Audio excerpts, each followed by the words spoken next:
Dear friends, আজ আমরা West Bengal সম্পর্কে একটি সংক্ষিপ্ত আলোচনা করব। এই আলোচনা থেকে সম্ভবত তোমরা বহু প্রশ্নের উত্তর পেয়ে যাবে, যা ইউপিএসসি, এসএসসি, রেল সহ সর্বভারতীয় অনেক চাকরির পরীক্ষায় জিজ্ঞাসিত হয়। এই ওয়েস্ট বেঙ্গল বা পশ্চিমবঙ্গ ইন্ডিয়ান ইন্ডিপেন্ডেন্স অ্যাক্ট 1947 অনুযায়ী বেঙ্গল প্রভিন্স, যেটা অবিভক্ত বাংলা প্রদেশ ছিল, বেঙ্গল প্রভিন্স, এটাকে 1947 এর ইন্ডিয়ান ইন্ডিপেন্ডেন্স অ্যাক্ট অনুযায়ী দুভাগে বিভক্ত করা হয়, পূর্ববঙ্গ ও পশ্চিমবঙ্গ। পূর্ববঙ্গ, যা বর্তমানে বাংলাদেশ নামে পরিচিত, এই পূর্ববঙ্গ পাকিস্তান রাষ্ট্রের অন্তর্ভুক্ত হয়। পরবর্তীকালে পূর্ব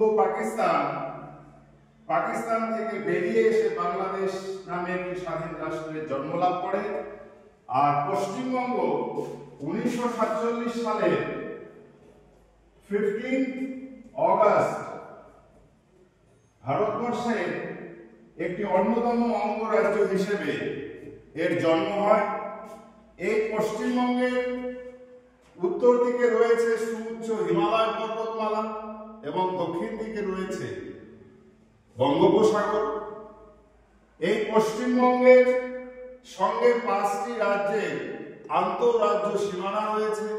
সেগুলি হচ্ছে উড়িষ্যা, ঝাড়খণ্ড, বিহার, সিকিম ও অসম।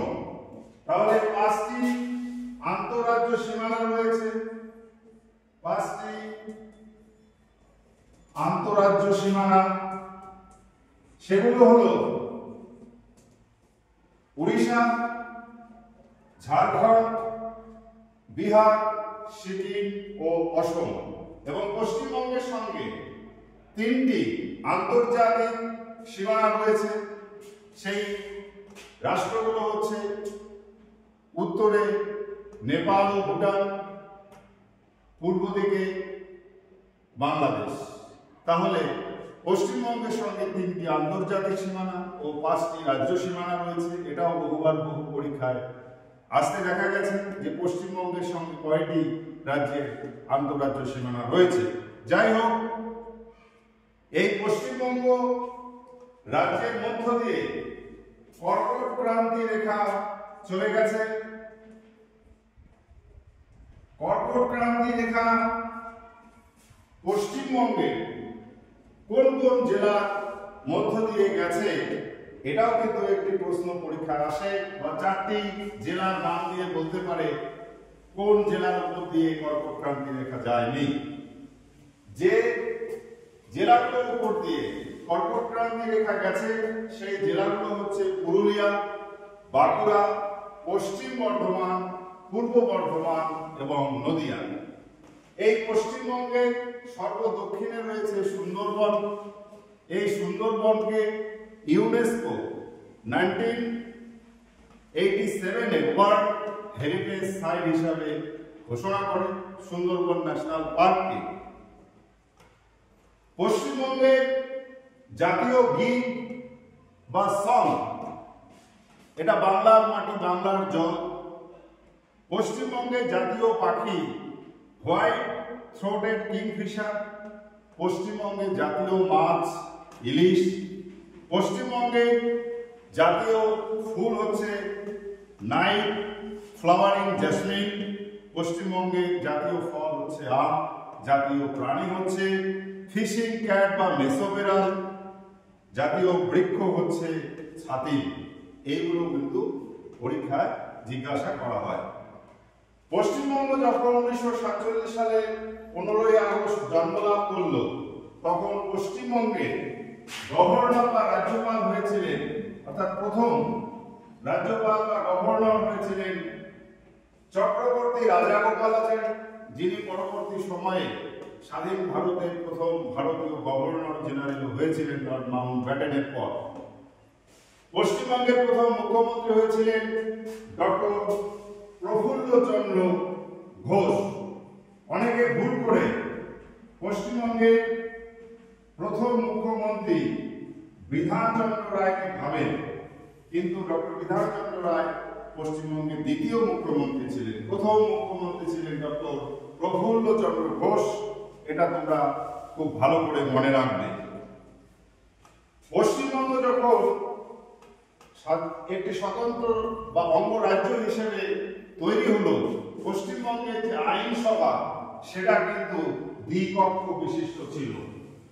পশ্চিমবঙ্গের আইনসভা 1947 সালের 15 আগস্ট যখন পশ্চিমবঙ্গ রাজ্য সৃষ্টি হয়েছিল, তখন পশ্চিমবঙ্গের আইনসভা ছিল দ্বিকক্ষ বিশিষ্ট, বাইক্যামেরাল। অর্থাৎ এই আইনসভায় দুটি কক্ষ ছিল। উচ্চ কক্ষের নাম বিধান পরিষদ এবং নিম্ন কক্ষের নাম বিধান সভা। পরবর্তীকালে অর্থাৎ 1969 সালের 1 অগাস্ট বিধানসভায় আইন পাস করে উচ্চকক্ষ বিধান পরিষদকে বিলুপ্ত করা হয়। বর্তমানে পশ্চিমবঙ্গের আইনসভা এক কক্ষ বিশিষ্ট বা ইউনিক্যামেরাল। এই বিধানসভার সদস্য সংখ্যা হচ্ছে 294 জন।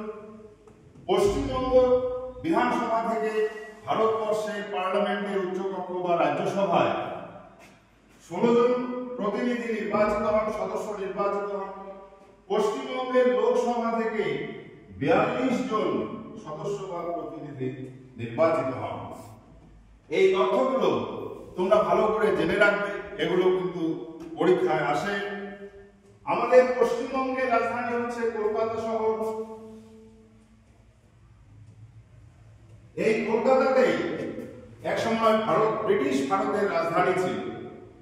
কলকাতা থেকে 1911 সালে ভারতের রাজধানী দিল্লিতে চলে যায় এবং দিল্লির উপকণ্ঠে নতুন দিল্লি নামে একটি স্থানে ভারতবর্ষের রাজধানী স্থানান্তরিত হয়। পশ্চিমবঙ্গে কলকাতাতে একসময় ভারতবর্ষের প্রথম সুপ্রিম কোর্ট গড়ে উঠেছিল ইস্ট ইন্ডিয়া কোম্পানির রাজত্বকালে। 1773 খ্রিস্টাব্দের রেগুলেটিং অ্যাক্ট অনুযায়ী 1774 খ্রিস্টাব্দে কলকাতায় সুপ্রিম কোর্ট গঠিত হয়। এই সুপ্রিম কোর্টের প্রথম চিফ জাস্টিস বা বিচারপতি ছিলেন স্যার এলিজা ইম্পে। পরবর্তীকালে 1861 খ্রিস্টাব্দে হাইকোর্ট অ্যাক্ট অনুযায়ী 1862 খ্রিস্টাব্দে কলকাতায় হাইকোর্ট প্রতিষ্ঠিত হয়। আবার এই কলকাতাতে উডের ডেসপাচ অনুযায়ী 1854 খ্রিস্টাব্দে 1854 খ্রিস্টাব্দের উডের ডেসপাচ অনুযায়ী 1857 সালের 24 জানুয়ারি কলকাতা বিশ্ববিদ্যালয় প্রতিষ্ঠিত হয়। তখন ভারতের গভর্নর জেনারেল ছিলেন লর্ড ক্যানিং। এই লর্ড ক্যানিং কলকাতা বিশ্ববিদ্যালয়ের প্রথম চ্যান্সেলর ছিলেন, আর ভাইস চ্যান্সেলর বা উপাচার্য হয়েছিলেন উইলিয়াম কোলবি। এই কলকাতা বিশ্ববিদ্যালয়ে প্রথম গ্র্যাজুয়েটস 1858 সালে দুজন হয়েছিলেন। তারা সাহিত্য সম্রাট বঙ্কিমচন্দ্র চট্টোপাধ্যায় ও যদুনাথ বসু। কলকাতায় হিন্দু কলেজ প্রতিষ্ঠিত হয়েছিল 1817 সালে। যে হিন্দু কলেজ পরবর্তীকালে প্রেসিডেন্সি কলেজ নামে পরিচিত হয়েছিল। 1855 সালে এর নাম পরিবর্তন হয়ে প্রেসিডেন্সি কলেজ হয়, যেটা 1817 সালে রাজা রামমোহন রায়ের চেষ্টায় উদ্যোগে ডেভিড হেয়ার ও আলেকজান্ডার ডাফের নেতৃত্বে হিন্দু কলেজ প্রতিষ্ঠিত হয়েছিল। 1855 সালে এর নাম হয়েছিল প্রেসিডেন্সি কলেজ। 2010 সালে এটা প্রেসিডেন্সি ইউনিভার্সিটিতে উন্নীত হয়। এই তথ্যগুলো কিন্তু তোমাদের পরীক্ষায় আসবে। 1835 সালে কলকাতায় মেডিকেল কলেজ প্রতিষ্ঠিত হয়, যার নাম ক্যালকাটা মেডিকেল কলেজ। ভারতবর্ষের মধ্যে অন্যতম মেডিকেল কলেজ বর্তমানে ক্যালকাটা মেডিকেল কলেজ। এটা 1835 খ্রিস্টাব্দে প্রতিষ্ঠিত হয়েছিল। 1901 খ্রিস্টাব্দে ইংল্যান্ডের মহারানী ভিক্টোরিয়া মারা গেলে ভারতের governor general Lord Curzon, governor general ও ভাইসরয় লর্ড কার্জন কলকাতায় তার স্মৃতির উদ্দেশ্যে একটি মেমোরিয়াল প্রতিষ্ঠা করতে চেয়েছিলেন, প্রস্তাব করেছিলেন। সেই মোতাবেক 1906 খ্রিস্টাব্দে কলকাতায় ভিক্টোরিয়া মেমোরিয়ালে ভিত্তিপ্রস্তর স্থাপন করেছিলেন ইংল্যান্ডের রাজা পঞ্চম জর্জ। এছাড়া কলকাতায় বহু স্থাপত্য নিদর্শন রয়েছে, যেগুলো Fort William, Writers' Building, Rajbhavan, Indian museum, Dakshineswar Kali মন্দির, হাওড়া ব্রিজ সহ বহু স্থাপত্য বা হেরিটেজ রয়েছে, দর্শনীয় স্থান রয়েছে, যেগুলো আমি পরবর্তী সময়ে আলোচনা করব। আজ এ পর্যন্তই। এখনো তোমরা যারা আমার ইউটিউব চ্যানেলটি সাবস্ক্রাইব করোনি, তোমরা তাড়াতাড়ি সাবস্ক্রাইব করে রাখবে। ইউটিউবে গিয়ে JB স্যার টাইপ করলে আমার চ্যানেল চলে আসবে, তোমরা সাবস্ক্রাইব করে রাখবে।